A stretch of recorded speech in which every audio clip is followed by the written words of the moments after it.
नमस्कार मित्रांनो, मी डॉक्टर सरिता. आजच्या ब्लॉगमध्ये आपण जाणार आहोत संभाजीनगरच्या एक अद्भुत आणि आध्यात्मिक अनुभूती देणारे महादेवाच्या मंदिरात, जे की हर्सुलमध्ये पिसादेवी रोडने आहे, जिथे प्रवेश करताच भक्ताला एक दिव्य प्रवास अनुभवायला मिळतो.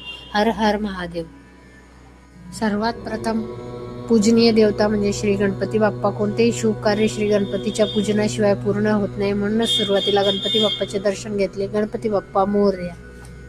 यानंतर श्री हनुमानाचे मंदिर दर्शनासाठी मिळते. हनुमानजी हे शक्ती, भक्ती आणि निष्ठेचे प्रतीक मानले जातात. येथे दर्शन घेतल्यावर मनोबल वाढते आणि जीवनातील अडचणींना सामोरे जाण्यासाठी ताकद मिळते. बजरंगबली की जय. त्यानंतर राम, लक्ष्मण आणि सीता मातेचं दर्शन आपण घेतलेलं आहे. जय हरी मंडळी. विठ्ठल रुक्मिणीचं सुद्धा आपण इथं दर्शन घेतलेलं आहे आणि आता आपण पुढे जाणार आहोत. सर्व मंदिरातून सरळ पुढे गेल्यावर मुख्य गाभाऱ्यात महादेवाचे विशाल शिवलिंग दर्शनासाठी उपलब्ध आहे. ही मोठी आणि भव्य पिंड अत्यंत पवित्र मानली जाते. शिवलिंगाच्या दर्शनाने मन पूर्णपणे शांत होते आणि येथे उभे राहिल्यावर भक्ताला महादेवाच्या उपस्थितीची अनुभूती येते.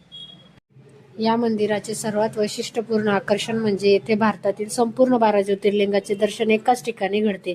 जे भक्त सर्व ज्योतिर्लिंगांना प्रत्यक्ष भेट देऊ शकत नाहीत, त्यांच्यासाठी हे मंदिर अत्यंत महत्त्वाचे ठरते. प्रत्येक ज्योतिर्लिंगाचे प्रतिकात्मक स्वरूप येथे पाहायला मिळते, जे भक्तांसाठी एक अद्वितीय आध्यात्मिक अनुभव आहे.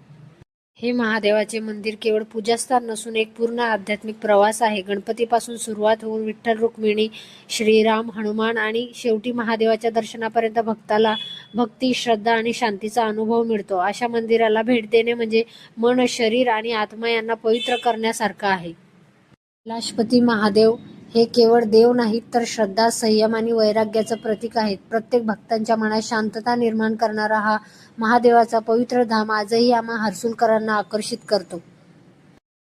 तुम्ही 12 ज्योतिर्लिंगापैकी कोणते दर्शन घेतले आहे किंवा भविष्यात कोणत्या ज्योतिर्लिंगाला भेट देण्याची तुमची इच्छा आहे? तुमचा अनुभव आणि भावना कमेंटमध्ये नक्की शेअर करा.